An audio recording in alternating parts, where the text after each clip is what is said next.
Olá, meu irmão, olá, minha irmã, meus amigos e amigas.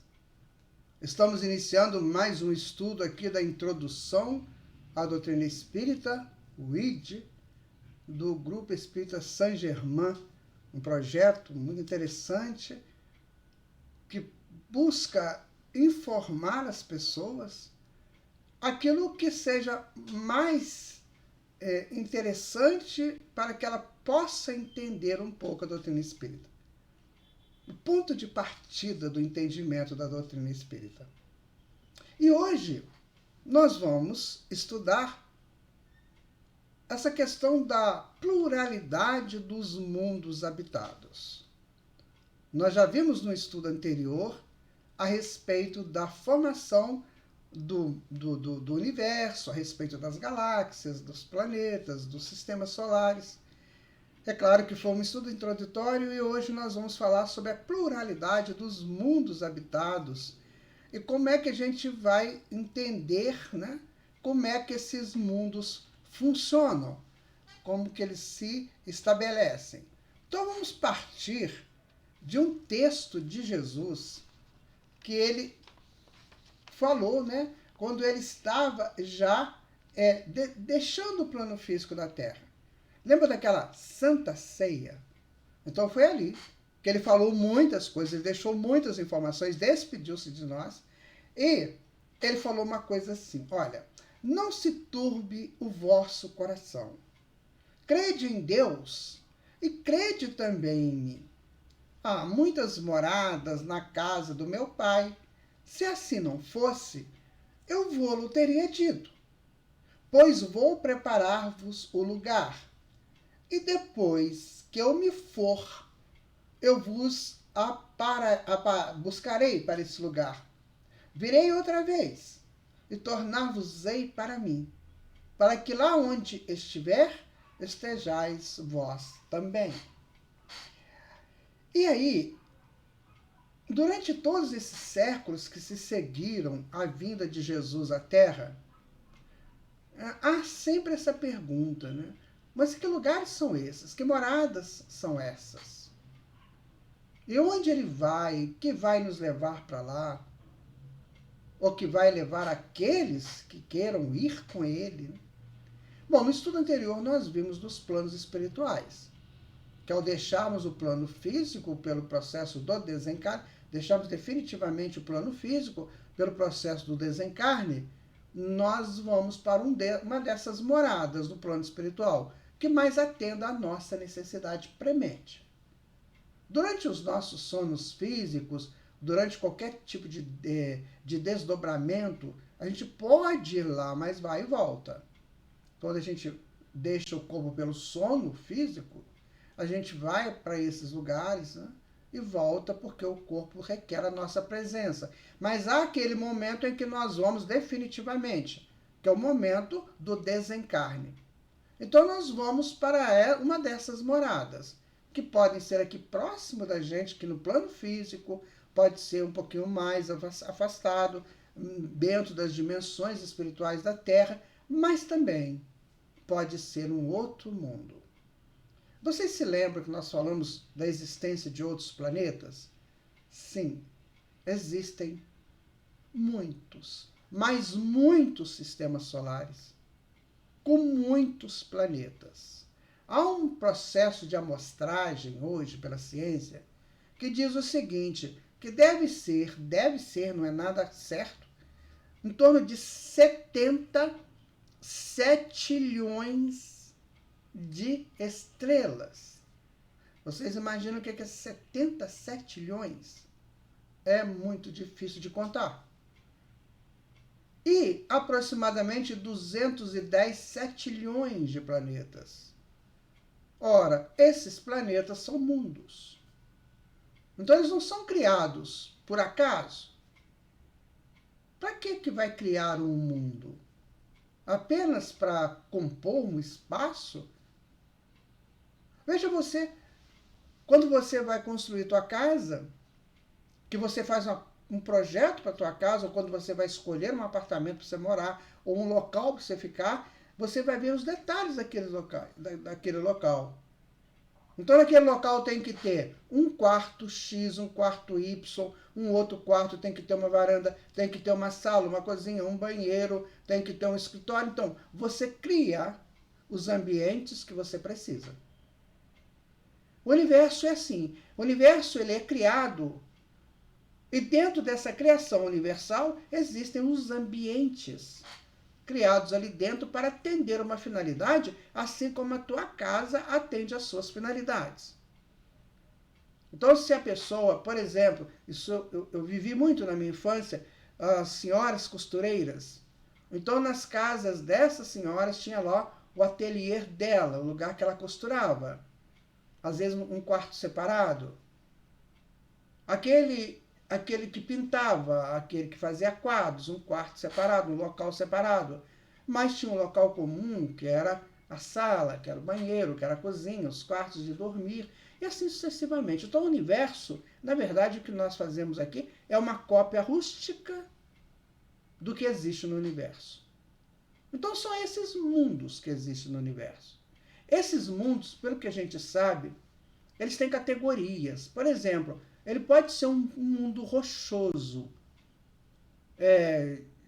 que toda a sua constituição seja de matéria mais densa. O maior exemplo disso é o nosso planeta. Nós temos as nossas rochas aqui, nós temos as nossas montanhas, nós temos tudo muito densificado. Então, aqui no planeta Terra, nós moramos num ambiente, num mundo rochoso, onde tudo é densificado. E no nosso sistema solar, nós temos também Mercúrio, Vênus e Marte, além da Terra, como mundos rochosos. Mundos que têm muito essa estrutura, né, mais solidificada.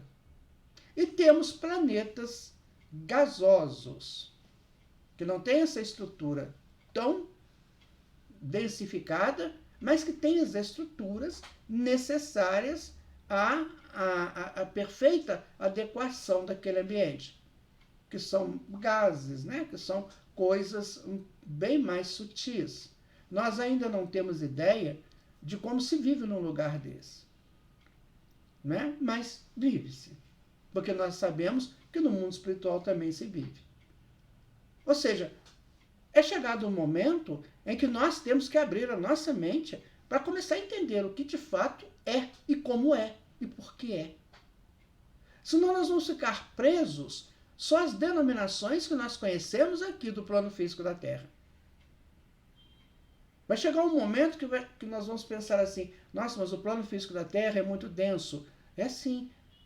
Aqui é tudo muito perigoso. Por exemplo, se rola uma pedra lá da montanha e tiver uma comunidade embaixo, ela pode amassar a comunidade e matar todo mundo. Isso são características de um mundo rochoso.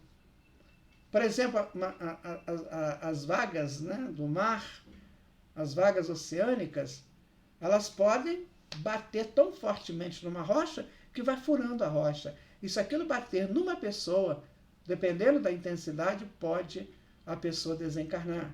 Então é tudo muito forte, muito pesado, e nós temos que ter os cuidados para lidar com isso. Então, morar num planeta rochoso, no plano físico que nós moramos, nós temos que ter muitos cuidados, porque tem muitas possibilidades de acidentes e incidentes o tempo todo. Só da gente sair na rua, nós corremos o risco de cair alguma coisa na nossa cabeça, de batermos, chocarmos contra um veículo em movimento. Então, nós temos isso tudo. Mas também em casa nós corremos esses riscos. Então, o que vai sustentar tudo isso são as guarnições de Deus. Só vai receber esse impacto aquele espírito que necessitar de passar por aquela informação, que é um outro estudo. Mas estamos entendendo. Então, os mundos são sólidos, rochosos ou gasosos. Agora, como é que são esses mundos? Para que eles existem? Bom, no livro do Evangelho segundo o Espiritismo, no capítulo 3, Allan Kardec classifica esses mundos de 5 categorias. Então, por exemplo, nós temos mundos primitivos, onde os filhos de Deus, recém-saídos da animalidade, vão fazer os seus primeiros movimentos no reino hominal. Aqui na Terra nós temos notícias desses espíritos. Os espíritos primitivos, que a gente chama de homem da caverna, que a gente chama daqueles seres, né, australopithecus, homo habilis, homo erectus, depois os neandertais, e uma infinidade de denominações, são os seres primitivos, que precisavam e precisam de planetas iguais ao nosso para se desenvolverem. Guarde uma coisa com você, meu amigo, minha amiga. O espírito se desenvolve, pelo menos nos nossos planos de evolução, dialogando com a natureza, onde ele estiver. Então, o espírito primitivo, ele dialoga com a natureza primitiva, mais densa. O espírito, um nível superior, por exemplo, aqui um espírito inteligente aqui da Terra, ele vai dialogar com a natureza de uma maneira diferente, buscando as sutilezas da natureza impressa mesmo naquela parte sólida da natureza. À medida que vamos evoluindo, o nosso diálogo com a natureza vai ficando cada vez mais amplo, porque nós vamos conhecendo, é como algo que você vai esticando, um elástico, e você vai vendo dimensões que tem ali na tessitura do elástico. Ele fechadinho, você só vê aquela parte plana do elástico, mas estica que você vai vendo outras coisas ali dentro da tessitura. Se você colocar um microscópio, você vai ver um entrelaçamento daquelas linhas que formam o elástico. Assim também é a nossa concepção, deve ser a nossa concepção de universo e de mundos. Então você olha, por exemplo, o sistema solar, se você tiver uma boa visão, você vai ver Marte, Vênus, Júpiter, Saturno, às vezes Mercúrio, dá para ver. Agora, se você coloca um telescópio, você já vê com mais facilidade. Mas aquilo ainda está enrugado, porque você não tem noção do que acontece nesses mundos. Por exemplo, imagina como é que seria a vida em Mercúrio, tão próximo do Sol. Bom, uma coisa nós sabemos, não pode ser do corpo físico que nós temos, porque diluiria, né? Mas existem outras maneiras de existir que não seja no corpo físico? Claro que tem. Nós não moramos no mundo espiritual aqui sem estar no corpo físico. Então veja que tem uns paralelos. Então eu posso morar num planeta igual Mercúrio e viver bem lá, dentro das situações que ele oferece. Agora, como que são? Nós não sabemos ainda. Mas nós vamos saber. Vamos. Quando a gente tiver condições para isso, inteligência e raciocínio, logicar, nós vamos entender. Como que é a vida em Vênus? Tem vida lá. Como que é? Não sabemos. De Marte, estão aí tentando descobrir, né? Mas só que eles vão por um caminho que é o que eles conseguem. Eles estão buscando água, estão buscando pedras, estão buscando coisas que tem na Terra. Mas em Marte tem muito mais coisas sutis, né, que a Terra pode até ter, mas que os homens da ciência não conseguem medir.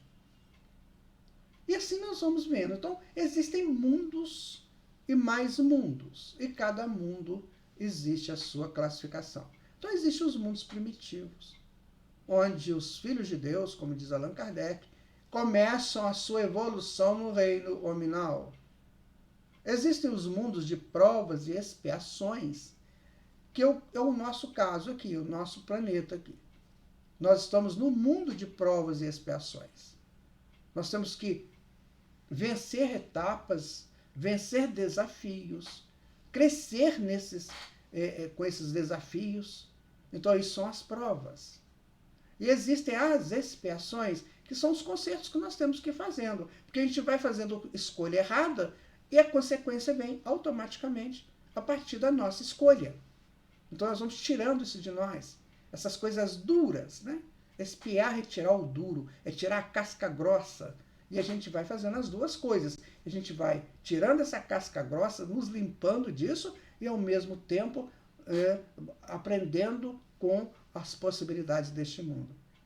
Depois existem os mundos regeneradores, ou mundos de regeneração, que são fantásticos. São aqueles mundos onde o Espírito, segundo aqui o livro do Evangelho segundo o Espiritismo, no capítulo 3, depois você pode ler esse capítulo, que vai ser importante para você entender também.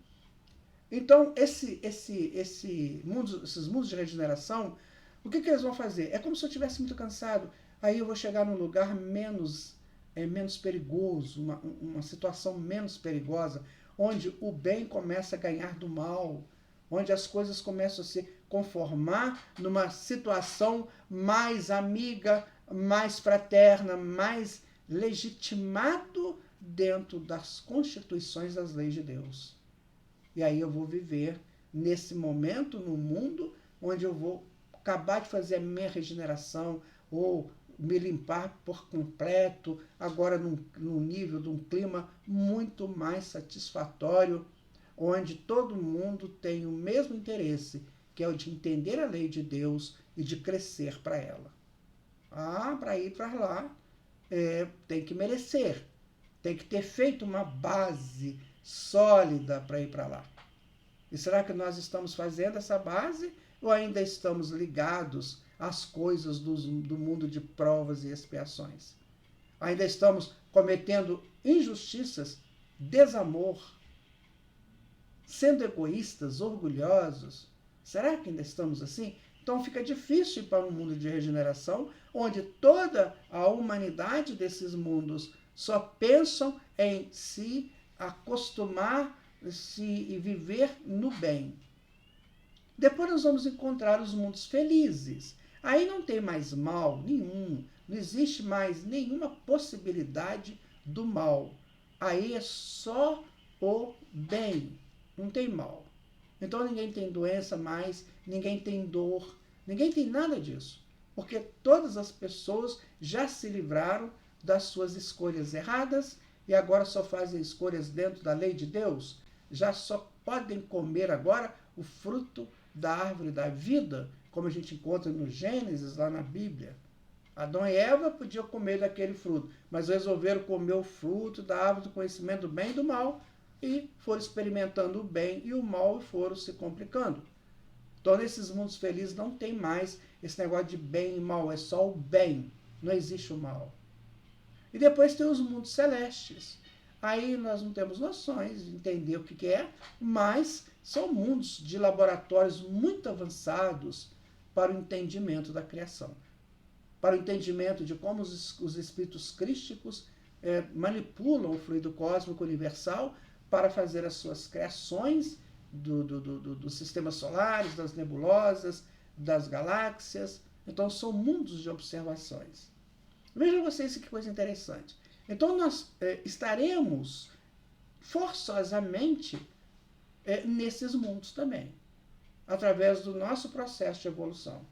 Então, enquanto eu quiser ficar aqui, preso ao meu egoísmo, ao meu orgulho, aquela coisa do eu não perdoo, do ressentimento, da mágoa, da reclamação, do palavrão, do ciúme, da traição, que é um dos piores lodos que a gente põe o pé, é a traição, porque para sair desse lodo é difícil. Então, na hora que a gente resolve deixar isso para lá, acabou isso, agora nós vamos então fazer a nossa evolução tranquila. Você já imaginou você morar num mundo onde você não vai sentir mais dor nenhuma? Onde tudo que você olhar é amor, é brandura, é doçura, é ternura, e ao mesmo tempo é dinâmica, sabe? Aquela dinâmica forte do construir, do realizar, do aprender, do expandir. Este é o nosso caminho, minha gente. E nós podemos, ainda parafraseando os espíritos da codificação, eles disseram o seguinte: olha, tem o mundo escola, tem o mundo presídio, tem o mundo laboratório, tem mundo universidade, tem mundo para todas as necessidades. Ora, nós não imaginamos quantos são os filhos de Deus evoluindo neste universo. Aqui na Terra são 32 bilhões de seres. Imagina. Coisa tão pequena quanto a Terra tem 32 bilhões. Imagina juntando tudo isso e a quantidade de espíritos que estão evoluindo. Então tem que ter mundo e mundos que comporte todos esses espíritos no seu processo de evolução. O que nós estamos fazendo é evoluir. Ou seja, dinamizar a centelha que somos. É a semente saindo, né? Aumentando o seu potencial, criando raízes, criando os seus galhos para se tornar um dia algo muito frondoso. Então nós estamos nesse processo. Estamos ainda muito no início deste processo. Mas já estamos nele. Já estamos fazendo esse trabalho, olha, há muito tempo. Para vocês terem uma ideia, só quando a gente estava lá no Leutropics, que é uma bactéria que, na verdade, ela fica no ferro, ela mora no ferro. Há um momento que ela vai deslocar para a água, mas ela é lá do ferro, né? Imagina, mora no ferro, né? E fala que só pode ter vida onde tem água. Ela mora no ferro. As substâncias que ela necessita estão todas lá. Então, daquela bactéria lá que mora no ferro, até o homem da caverna, segundo André Luiz, nós levamos 1 bilhão e 500 milhões de anos. Viram? Só daquela bactéria. Agora, e até chegar na bactéria? Nós passamos pelo reino vegetal, pelo reino mineral, pelas estruturas atômicas, porque nós estamos vindo desde o átomo primitivo, como está no livro dos Espíritos, na questão 540. Então imagina a quantidade se fosse contar com o tempo da Terra, a quantidade de tempo que nós estamos crescendo, evoluindo. Só que agora, o que a vida está nos convidando? Olha, você já chegou até aqui, você tem muita coisa acumulada em você, você tem muito conhecimento, você já tem muito avanço. Então agora eu estou te convidando a expandir o seu conhecimento. Agora você precisa aprender que nós moramos no universo de muitas moradas. Não é só a Terra, são várias moradas.